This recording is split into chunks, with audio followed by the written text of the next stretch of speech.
Hello students, welcome to Ramanujan education platform. तो आज हम शुरू करते हैं हमारा नया topic which is called battery. Battery क्या है? Battery is a combination of cells. Cells क्या होते हैं? सेल्स तो हम पढ़ चुके हैं।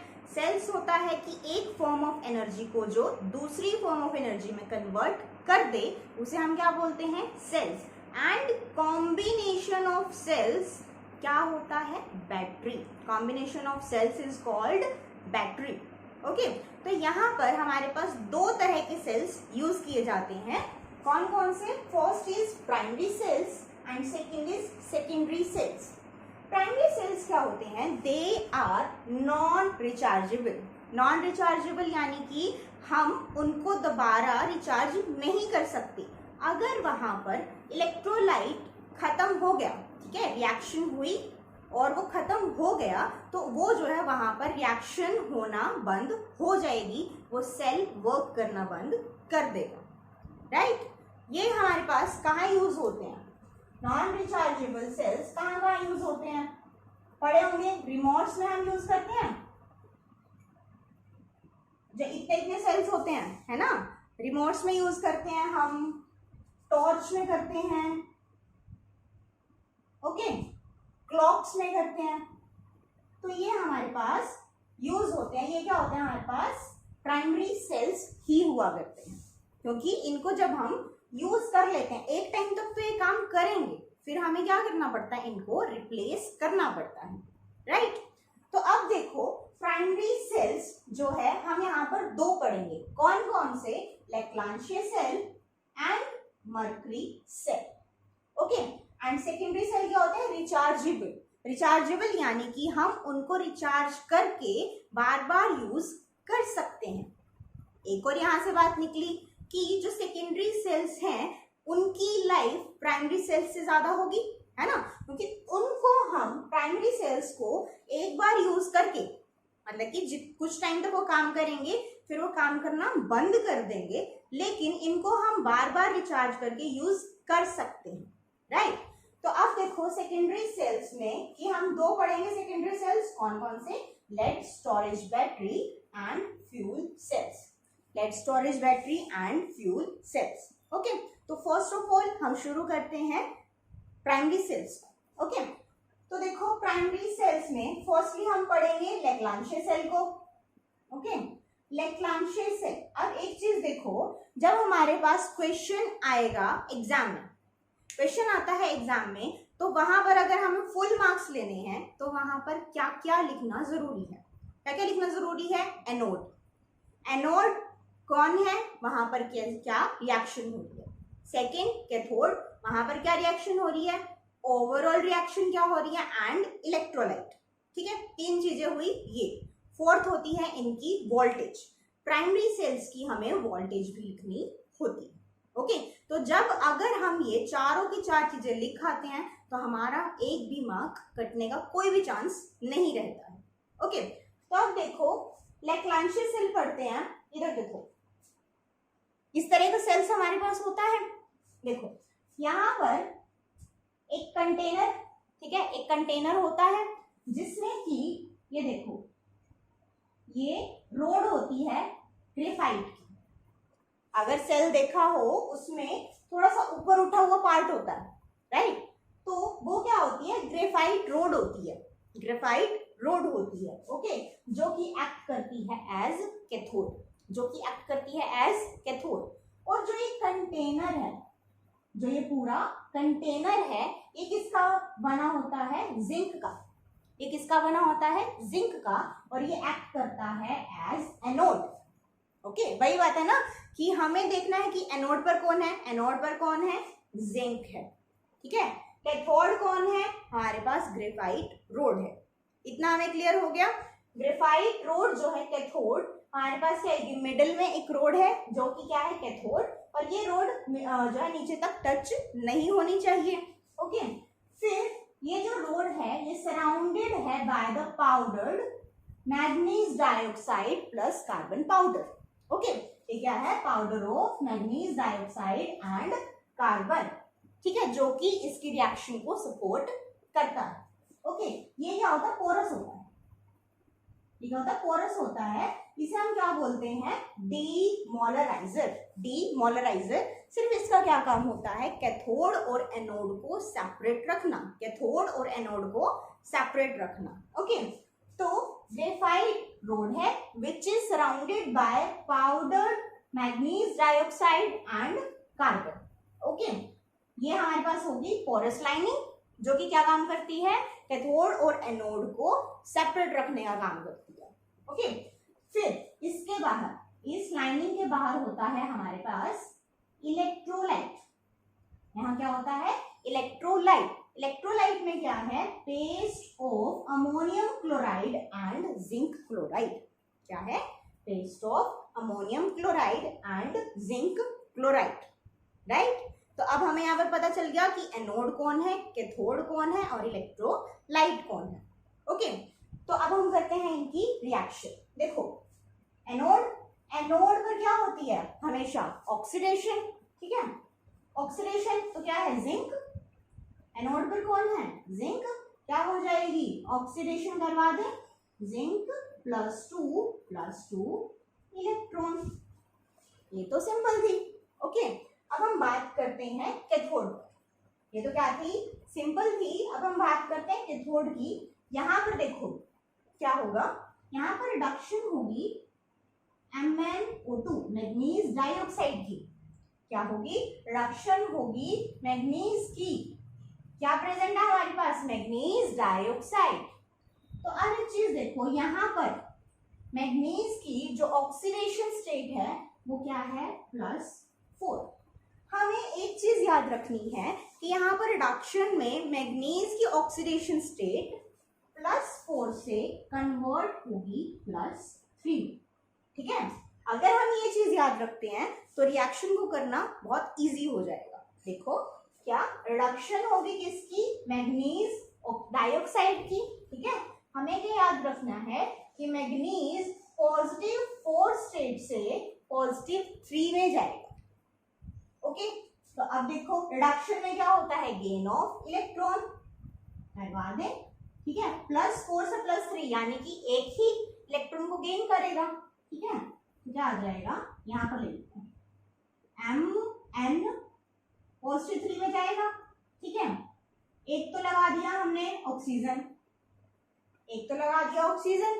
बट यहाँ क्या हुआ, इसकी तो -2 होती है तो इसकी तो +2 ही बनी, तो एक और आ जाएगा OH, एक और आ जाएगा OH।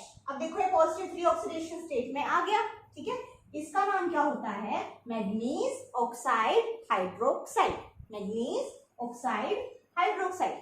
अब एक चीज देखो, इसने एक इलेक्ट्रॉन गेन किया, Mn+4 से Mn+3 में आ गया, तो यहाँ पर ऑक्सीजन तो यहाँ से आ गई, बट हमारे पास हाइड्रोजन कहाँ से आएगी, हाइड्रोजन कहाँ से आएगी, देखो वो आएगी इलेक्ट्रोलाइट से, वो आएगी इलेक्ट्रोलाइट से। कहाँ से, देखो NH4 पॉजिटिव Cl है ना, यहाँ पे क्या है NH4 पॉजिटिव। हमें पता है कि अमोनिया क्या करता है, हाइड्रोजन को गेन करके NH4 पॉजिटिव बना लेता है जो कि स्टेबल नहीं होता, तो ये अपना हाइड्रोजन इजिली दे सकता है ना। तो हम क्या करेंगे, यहाँ पर प्लस NH4 पॉजिटिव कर देंगे, यहाँ पर इलेक्ट्रॉन था, ठीक है।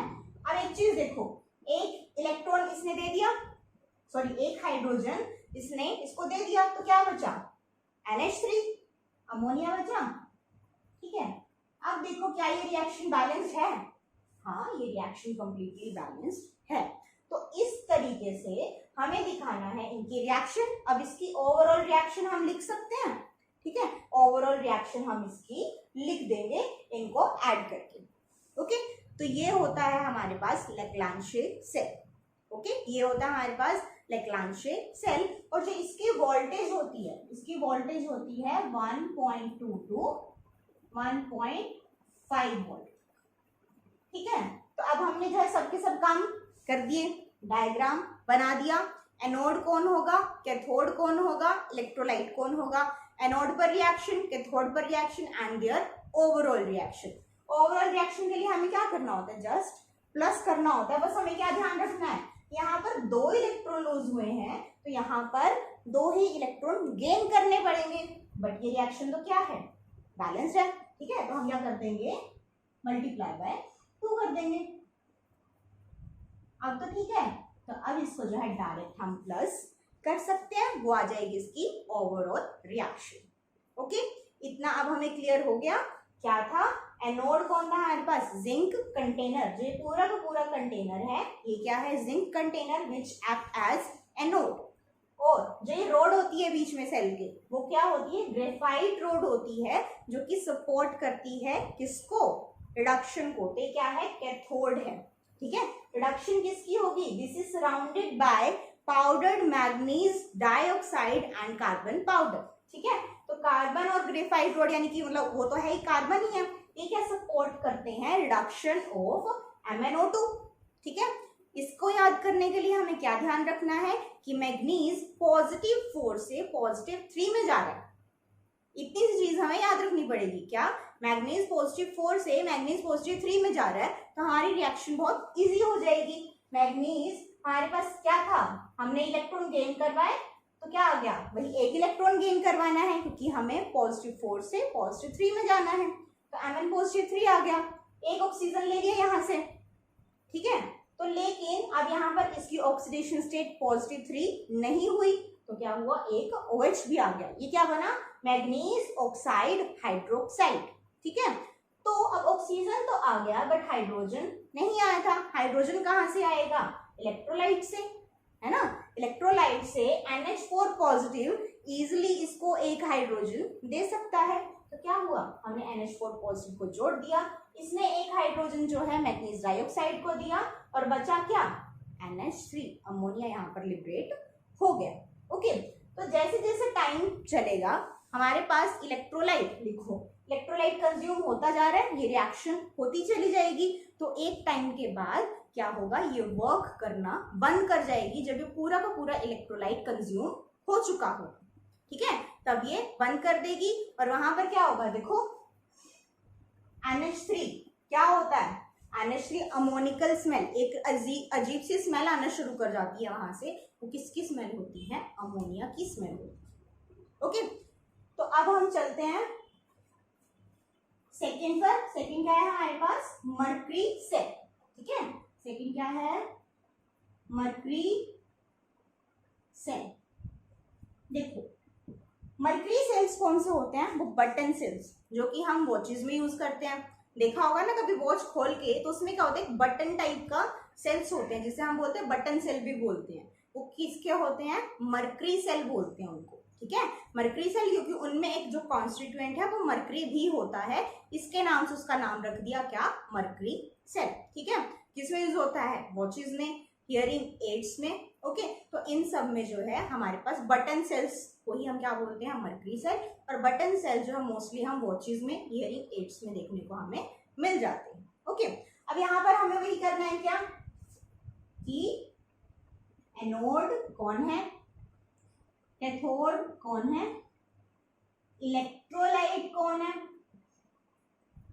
ठीक है। देखो एनोड, एनोड यहाँ पर क्या था, जिंक था। एनोड यहाँ पर क्या था, जिंक था, बट यहाँ पर क्या होगा, जिंक अमलगम होगा, जिंक अमलगम होगा। जिंक अमलगम, अमलगम क्या होता है, मरकरी में मॉल्टन, हमारे पास क्या है, मरकरी है, उसमें अगर मेटल को डिसॉल्व कर दिया तो वो क्या हो जाएगा, एक पेस्ट बन जाएगा, क्या बोलते हैं हम उसे, अमलगम। ओके, तो यहाँ पर क्या है, जिंक अमलगम जो है एनोड है। कैथोड हमारे पास क्या हो जाएगा, कैथोड, एक सेकेंड,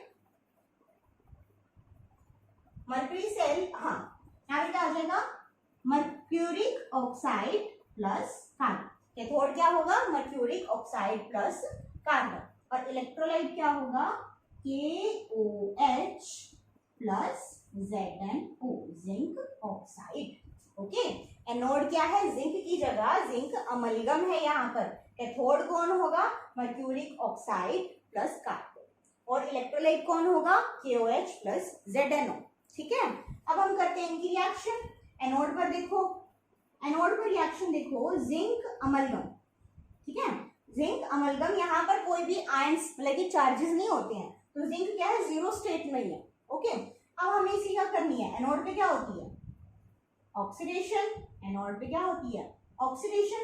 तो ऑक्सीडेशन में क्या होगा हमारे पास, इलेक्ट्रॉन्स लूज होंगे। वही जिंक जीरो से, जिंक यहाँ पे क्या बन जाएगा, जिंक ऑक्साइड बन जाएगा +2 इलेक्ट्रॉन, क्योंकि देखो यहाँ जीरो से +2 में जा रहे हैं, जिंक ऑक्साइड में हमारे पास ऑक्सीडेशन स्टेट क्या होती है +2 ना। और वैसे भी देखो एडिशन ऑफ ऑक्सीजन, एनोड पे क्या होती है oxidation, and addition of oxygen भी क्या होती है ऑक्सीडेशन ही तो होती है ना। तो फिर क्या हो गया, यहाँ पर इसकी ऑक्सीडेशन हो गई, ठीक है, ZnO+2 इलेक्ट्रॉन। अब एक चीज देखो, यहाँ पर ऑक्सीजन तो थी ही नहीं, तो अब ऑक्सीजन कहाँ से लाएं, कहाँ से लाएंगे, इलेक्ट्रोलाइट से लेके आएंगे, इलेक्ट्रोलाइट से लेके आएंगे, इलेक्ट्रोलाइट ले आते हैं, क्या आ जाएगा यहाँ पर +2OH नेगेटिव, +2OH नेगेटिव, ठीक है। अब एक O तो यहाँ पर आ गया, बचा क्या 2H और एक O, तो क्या आ जाएगा +H2O। देखा, दोबारा से देखो कि हमारे पास जिंक अमलगम है, जिंक अमलगम किसमें कन्वर्ट हुआ, ZnO, एडिशन ऑफ ऑक्सीजन में क्या होती है ऑक्सीडेशन। तो ऑक्सीडेशन में गया तो +2 स्टेट आ गई बाय लूजिंग 2 इलेक्ट्रॉन्स, ठीक है। अब यहाँ पर है ZnO, बट यहाँ पर तो ऑक्सीजन था ही नहीं, ऑक्सीजन था ही नहीं, तो फिर वो कहाँ से आएगा, इलेक्ट्रोलाइट से। इलेक्ट्रोलाइट में क्या है OH नेगेटिव आयंस है, OH नेगेटिव आयन जब हम क्या लेते हैं, 2 लेते हैं, 2OH नेगेटिव। तो देखो एक O तो यूज हो गया ZnO में, बचा क्या 2 हाइड्रोजन एंड 1 ऑक्सीजन एटम, तो क्या बनाते हैं H2O, वाटर रिलीज हो जाएगा। ओके, अब हम देखते हैं कैथोड पे, ये क्या थी एनोड पे। अब हम देखते हैं कैथोड पर, देखो कैथोड में क्या है, और इस मरकरी को मत देखना, इस मरकरी की यहाँ पर रिएक्शन में मरकरी तो आया नहीं, क्योंकि जब रिएक्शन हो जाएगी ये नीचे सेटल डाउन हो जाता है। ओके, ये रिएक्शन में पार्टिसिपेट नहीं करता है, ठीक है। तो अब आ जाता है कैथोड। कैथोड क्या है, मर्क्यूरिक ऑक्साइड। ये तो क्या करता है कार्बन, तो सपोर्टर ऑफ रिडक्शन, ठीक है, सपोर्टर ऑफ रिडक्शन होता है, तो ये भी रिएक्शन में पार्टिसिपेट नहीं करेगा। ओके, तो अब देखो मर्क्यूरिक ऑक्साइड, यहाँ पर इसकी जो ऑक्सीडेशन स्टेट है क्या है +2, जाएगा किसमें मर्क्यूरी है लिक्विड फॉर्म में, यहाँ पर क्या हो जाएगी 0। तो गेन कितने का होगा, गेन ऑफ 2 इलेक्ट्रॉन, क्या हो गया गेन ऑफ 2 इलेक्ट्रॉन हो गया। अब इतना हो गया, अब ये ऑक्सीजन तो नहीं यूज हुआ, इस ऑक्सीजन का भी तो हमें क्या करना पड़ेगा, यूज करना पड़ेगा रिएक्शन में। तो वो देखो एक चीज हम ऊपर से देख सकते हैं, जब हमें ऑक्सीजन को लाना था, जब हमें ऑक्सीजन को लाना था तो हमने क्या ऐड किया था OH नेगेटिव को, है ना। जब हमें ऑक्सीजन को लाना था तब हमने क्या ऐड किया था OH नेगेटिव को, है ना। तो अब देखो अगर हमें ऑक्सीजन को हटाना हो, ऑक्सीजन को हटाना हो तो क्या करेंगे, इसका रिवर्स पार्ट कर दें, देखो +H2O, ठीक है। तो हमारे पास क्या हो गया 2H और 2O बचे, वो क्या बना देंगे 2OH नेगेटिव, हो गया ना रिवर्स पार्ट, है ना। जब हमें ऑक्सीजन को लाना था तब हमने क्या किया था OH नेगेटिव आयंस लिए थे, OH नेगेटिव आयंस का हमने यहाँ पर क्या किया एडिशन किया तो वाटर आ गया। अब हमें क्या करना है, ऑक्सीजन को यहाँ से हटाना है ना। तो हमने देखा कि अगर हम यहाँ पर भाई हटाने के लिए क्या हो जाएगा रिवर्स पार्ट, तो यहाँ पर हम ऐड किसको करेंगे H2O को, तो देखा क्या बचा 2 हाइड्रोजन एंड 2 ऑक्सीजन बचे, तो क्या हो जाएगा 2OH नेगेटिव आयंस आ जाएंगे। देखो ये रिएक्शन क्या बैलेंस है, बिल्कुल बैलेंस है। तो अब हम क्या करेंगे ओवरऑल रिएक्शन करके इन दोनों का हम प्लस कर देंगे। देखो प्लस करके क्या आएगा, zinc amalgam plus mercuric oxide, 2OH negative से 2H नेगेटिव कट जाएगा, 2 इलेक्ट्रॉन से 2 इलेक्ट्रॉन कट जाएंगे, वाटर से वाटर मॉलिक्यूल कैंसिल हो जाएगा, ठीक है। तो क्या आ गया ZnO plus mercury, ZnO plus mercury. तो ये आ गई हमारे पास ओवरऑल रिएक्शन। अब देखते हैं, हमने एनोड बता दिया कौन है, कैथोड बता दिया, इलेक्ट्रोलाइट बता दिया। एनोड पर उसकी रिएक्शन, एनोड पर ऑक्सीडेशन हाफ, कैथोड पर रिडक्शन रिएक्शन, इन दोनों की ओवरऑल रिएक्शन। बची लास्ट चीज क्या, इसकी वोल्टेज। इसकी वोल्टेज हमारे पास होती है 1.35 वोल्ट। ठीक है, क्या होती है 1.35 वोल्ट। एक बार इसको फटाफट दोबारा देख लेते हैं। क्या, एनोड जो पिछले में था वो था हमारे पास जिंक कंटेनर, यहाँ पे क्या होगा जिंक अमलगम। ठीक है, कैथोड, कैथोड यहाँ कौन सा होगा, mercuric oxide plus carbon. Carbon क्या होता है, सपोर्टर ऑफ रिडक्शन। ओके, क्या है, मर्क्यूरिक ऑक्साइड प्लस कार्बन। और जो इलेक्ट्रोलाइट है कौन सा है, KOH plus zinc oxide. Right, तो अब हमने क्या किया, एनोड पर रिएक्शन करवा दी, कैथोड पर करवा दी, और इसकी ओवरऑल रिएक्शन हमने कर दी। क्या थी, एनोड पर जिंक अमलगम था। जिंक अमलगम जो है एडिशन ऑफ ऑक्सीजन भी क्या होती है, ऑक्सीडेशन। तो किसमें कन्वर्ट हो गया, ZnO। क्या आई पॉजिटिव ऑक्सीडेशन स्टेट, +2, तो यानी कि क्या हुआ, 0 से +2 में गया, लॉस ऑफ 2 इलेक्ट्रॉन। ठीक है, अब यहाँ पर ऑक्सीजन आया, बट यहाँ पर ऑक्सीजन नहीं था, तो इसलिए हमने क्या किया, इलेक्ट्रोलाइट में से OH नेगेटिव को ले लिया। ठीक है, तो यहाँ पर इसको बैलेंस किया, तो यहाँ पर रिलीज हो गया H2O। फिर देखो, फिर आई कैथोड पर। कैथोड पर क्या है, मर्क्यूरिक ऑक्साइड। मर्क्यूरिक ऑक्साइड, इस पर क्या होगी, रिडक्शन, +2 से 0 में चला गया। ठीक है, अब क्या करना, हमें ऑक्सीजन को कंज्यूम करवाना है ना। जब हमें क्या करना था, ऑक्सीजन को लाना था, तब हमने क्या किया था, OH नेगेटिव आयंस लिए थे। और अगर अब हमें ऑक्सीजन को कंज्यूम करवाना है तो रिवर्स हो गया। तो रिवर्स में क्या है, वाटर को ऐड कर दो। वाटर को ऐड किया तो देखा हमारे पास क्या बचा, 2 OH नेगेटिव आयंस। अब इन दोनों को क्या कर दिया, प्लस कर दिया। This is the overall reaction. Okay, तो अब हम नेक्स्ट लेक्चर में करेंगे हमारा सेकेंडरी सेल्स। तो मिलते हैं नेक्स्ट लेक्चर में।